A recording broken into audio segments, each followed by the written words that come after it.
So, how do you take a famously long and complex lecture series and boil it down to its absolute essence? That's the challenge with Jordan Peterson's 12 Rules for Life. But there is a core framework there for navigating the chaos of life. And in the next few minutes, that's exactly what we're going to deconstruct. It all kicks off with this simple physical command. But, this isn't just about good posture. It's actually a doorway into our deepest biological and psychological wiring. We're going to break down the logic behind this rule and a few others, and you'll see how they build a pretty powerful framework for transforming your life. Okay, so here's how we're going to break this down. First, we'll get into why you should stand up straight. And yes, that involves lobsters. Then we'll talk about why your only competitor is you.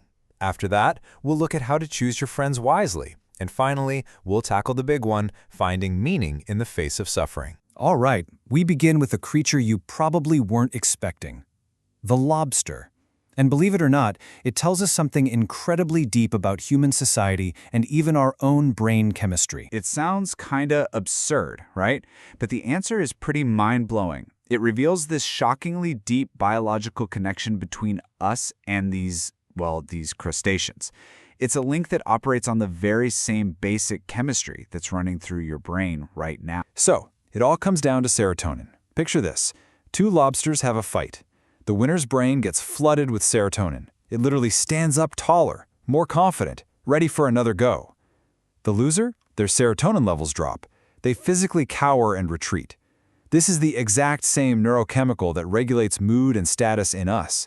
In fact, you can give antidepressants to a defeated lobster and it'll get back in the ring to fight again. And get this. This means that social hierarchies aren't some recent human invention. The actual brain circuitry that keeps track of where you are in the pecking order, it's ancient. We're talking 350 million years old. It's literally older than trees. So your sense of where you stand has a direct physical effect on your brain. So here's the big takeaway. Standing up straight isn't about faking it till you make it. Nope. It's about sending a powerful, direct signal to that ancient part of your nervous system. You're kick-starting a positive feedback loop. Your posture changes your brain chemistry, which makes you more confident, which changes how people treat you, which, you guessed it, makes you even more confident. Okay, so you're standing up straight. You're in the game of life. But now you're surrounded by all these hierarchies. How in the world do you navigate that without getting absolutely crushed by comparing yourself to everybody else? First, we have to wrap our heads around this ironclad law of nature. It's called the Pareto distribution. And basically, it says that in almost any field you can think of, from wealth to goals scored in sports, a tiny minority of people will produce the lion's share of the results. It's just how things work. And this story just nails the problem. Peterson talks about a friend of his, a very successful guy who was just miserable. Why? Because his college roommate was Elon Musk. See the trap? The Pareto principle guarantees there is always someone higher up the ladder. If you play that game of comparison, you are mathematically destined to feel like a loser. This whole thing leads to a much deeper and frankly more troubling question. The data shows we will religiously give medicine to our dog, but a third of us won't even fill our own prescriptions. Why? Why do we fail to treat ourselves like someone we're actually responsible for helping? Well, it seems to come down to the burden of self-knowledge. Unlike our pets, we are painfully, intimately aware of all our flaws. We know every stupid mistake we've ever made. We know every dark thought we've ever had. And that awareness can lead to a kind of self-contempt, a voice in our head that says we don't really deserve the care. So the only way out is to play a better game, a winnable one.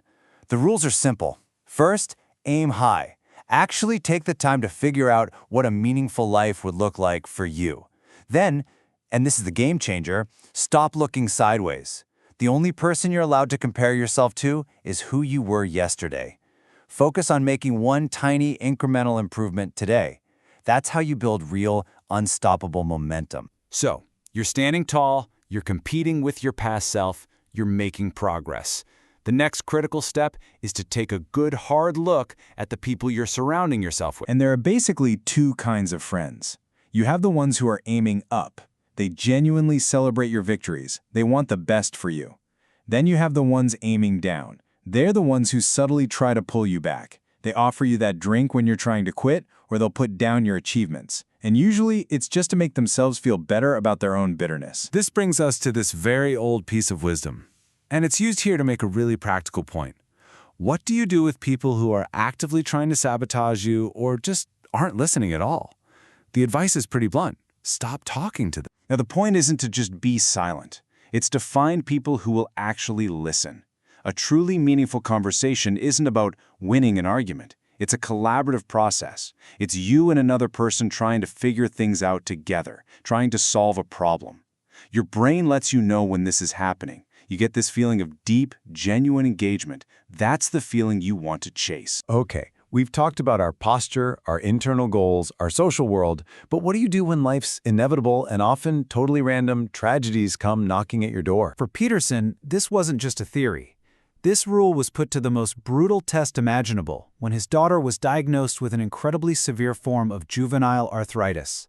For 2 years, she was in constant, agonizing pain, her hip and ankle basically destroyed by the disease. And this experience revealed a crucial strategy for when life becomes completely overwhelming. You shorten your time frame. Is the thought of next month just crushing? Okay, forget it. Can you handle tomorrow? Still too much? All right. What about just the next hour? You shrink your horizon down and down until you find a span of time that is small enough to actually be bearable. I can handle this next minute. And that leads to this final and maybe most surprising rule.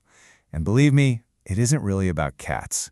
It's about how you perceive the world when you are in the thick of that suffering. The real meaning here is that you have to deliberately stay alert for grace.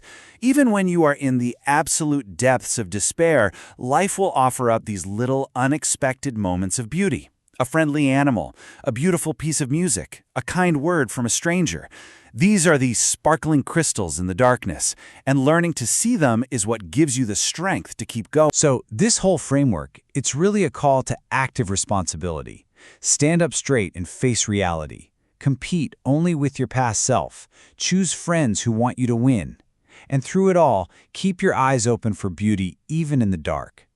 So the final question isn't just, what small beauty will you notice today? It's, can you bear the tragic weight of existence responsibly, without becoming bitter, and in doing so maybe, just maybe, make the world a slightly better place?